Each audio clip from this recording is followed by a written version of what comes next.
နောက်တစ်ခုကဘာတပြီလုံးကြောင်းမတက်ဖို့ဘုံနေဖောက်ခွဲခိုင်းတယ်ဆီယာမတွေကိုတတ်ခိုင်းတယ်ကြောင်းမတက်ဖို့ကမ်ပိန်းတွေလုပ်တယ်ဒါပေမဲ့တကဘာလုံးမှာကြောင်းဖွင့်နေတယ်ဗမာပြည်ကိုလက်ညှိုးထိုးနေတဲ့အနောက်နိုင်ငံတွေအားလုံးမှာကြောင်းဖွင့်နေတယ်ကြောက်ဖို့ကောင်းလိုက်တာဗျာကဘာကြီးဘလောက်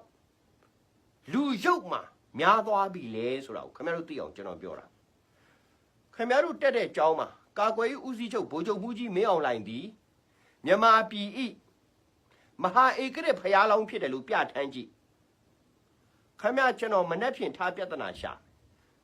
အစ်စ်ပြဋ္ဌာန်းထားတဲ့စာတစ်ကြောင်းမှမရှိဘူးနော်ကျွန်တော်အဲ့ဒါကိုပြောနေတာမယုံရင်ပြဋ္ဌာန်းရင်ပြဋ္ဌာန်းကြည့်လိုက်စမ်းပါအရင်စာတွေပဲတင်တာအရင်ဆရာမတွေပဲစီရီယံဝင်တဲ့ဆရာမတွေလည်းစီရီမအန်တော့ပဲနဲ့ကျောင်းကိုကလေးတွေကိုစာပြန်တင်တော့မယ်ဆရာမတွေပါအသက်ခံရတာဗျအဲ့ဒါကိုကဘာကြီးကပတ်စံပေးတယ်စင်ကာပူနိုင်ငံကဘလောက်ရုပ်မှလဲဆိုရင်အဲ့ဒီကျောင်းတွေမဖွင့်ဖို့စင်ကာပူနိုင်ငံမှာအလှခံတာကို openly ဖွင့်ထားပေးဗမာပြည်ကိုပတ်စံပို့ပြီးတော့လှုပ်ရှားခိုင်းဖို့နော်လီရှန်လို့မင်းလာခဲ့လိုက်စမ်းပါငါအမှန်နေအကုန်ပြောပါမယ်မင်းတိုင်းပြည်မှာလုံနေတဲ့လူရုပ်မာတွေဘသူလဲဆိုတာကိုမင်းတန်ရုံကိုငါပို့ပြီးပြီကျော်14ယောက်ပို့ခဲ့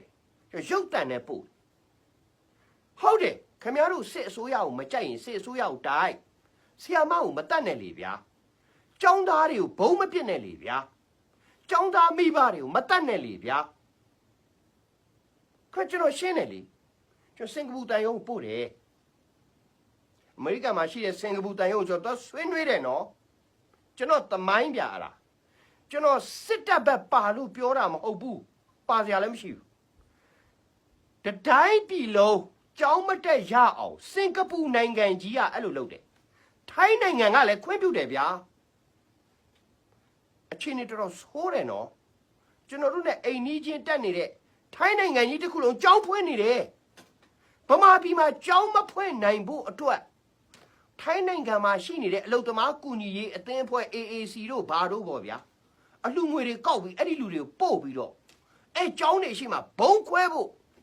ဒီပတ်စံတွေတွားဖို့ဒါတွေလောက်ကင်ခွင့်ရဖို့ခွင့်ပြုတယ်ဗျာကျွန်တော်ထိုင်းကိုမုန်းစရာလည်းမရှိပါဘူးထိုင်းကအမတန်ယဉ်ကျေးပါတယ်ဗုဒ္ဓဘာသာနိုင်ငံပါဒါကျွန်တော်အိမ်နီးနားချင်းနိုင်ငံတစ်ခုပြောပြတာအိန္ဒိယလက်မခံဘူးဗျာအဲ့ဒါလက်မခံဘူးအိန္ဒိယခင်ဗျအိန္ဒိယမှာအဲ့လိုအလှငွေကောက်ကြည့်ကျွန်တော်လုပ်ပြမယ်မနေ့ပြင်ဒါအမေရိကန်လက်ခံတယ်ဗျာအင်္ဂလန်လက်ခံတယ်ဗျာဒိန်းမတ်လက်ခံတယ်ဗျာဆွီဒင်လက်ခံတယ်ဗျာနော်ဝေလက်ခံတယ်ဗျာချက်ရီပဘလစ်ဆိုအဆိုးဆုံးဗျာအဲ့လောက်ကိုကျွန်တော်တို့တိုင်းပြည်ကိုတတိုင်းပြည်လုံးကြောင်းမတက်နဲ့ကျောင်းနေအရှိမဘုံဖောက်ခွဲဖို့သူတို့နိုင်ငံတွေမှာအဲ့ဒီလူတွေအလှခံနေတာကိုလက်ခံနေဗျာအဲ့ဒီပတ်စံတွေပို့ဖို့လဲသဘောတူတယ်ဗျာကျွန်တော်တို့တိုင်းပြည်ကကလေးတွေကျောင်းမတက်ရတော့တကဘာလုံးကျောင်းတက်နေတယ်ဗျတကဘာလုံးစာသင်နေတယ်ဗျကျွန်တော်တို့တိုင်းပြည်မှာဘုံတွေဖောက်ခွဲဖို့အဲ့ဒီကဘာကြီးကကူညီတယ်ဗျဒါကျွန်တော်မှားသလား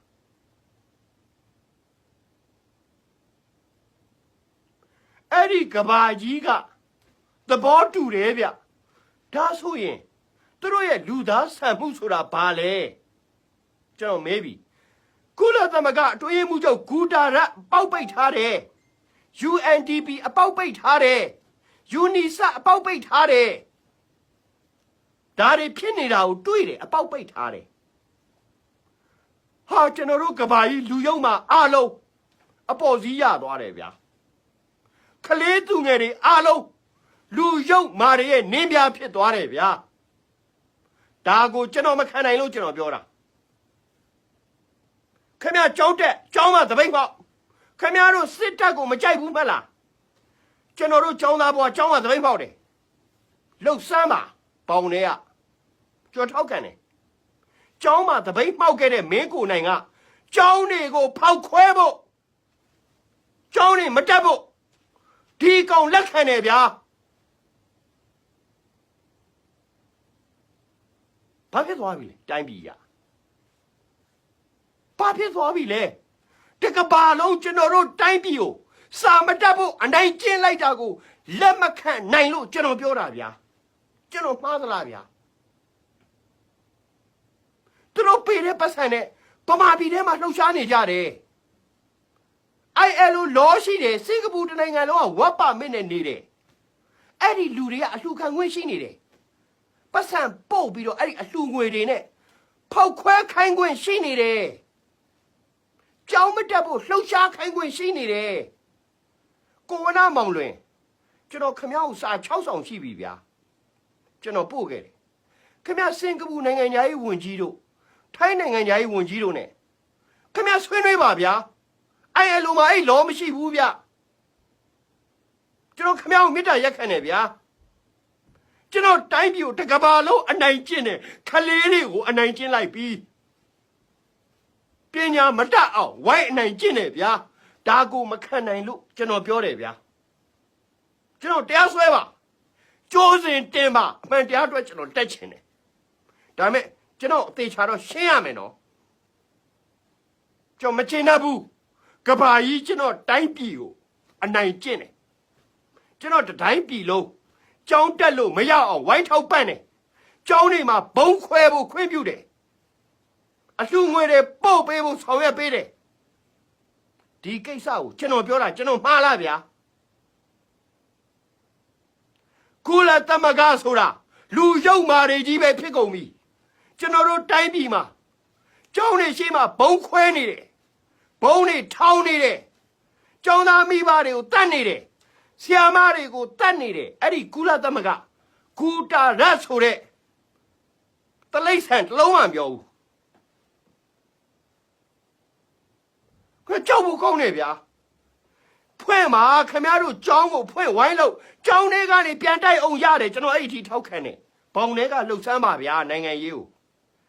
ခမရတို့စီးလို့ဘောင်လို့မလုပ်ပါနဲ့တေကုန်ပြီကျောင်းသားမိဘတွေဆရာမတွေတေပြီဆရာတွေတေပြီအဲ့ဒါကိုထောက်ခံနေတဲ့ကဘာကြီးကိုယနေ့ကျွန်တော်ကိုရှယ်လေးအမေရိကန်အစိုးရအပါအဝင်အားလုံးကိုမတရားတာမို့လို့ဆန့်ကျင်ပါကြောင်းတင်ပြရင်းနဲ့ဒီမှာကျွန်တော်ကိုရန်နာခွင့်ပေးပါဗျာကျေးဇူးတင်ပါတယ်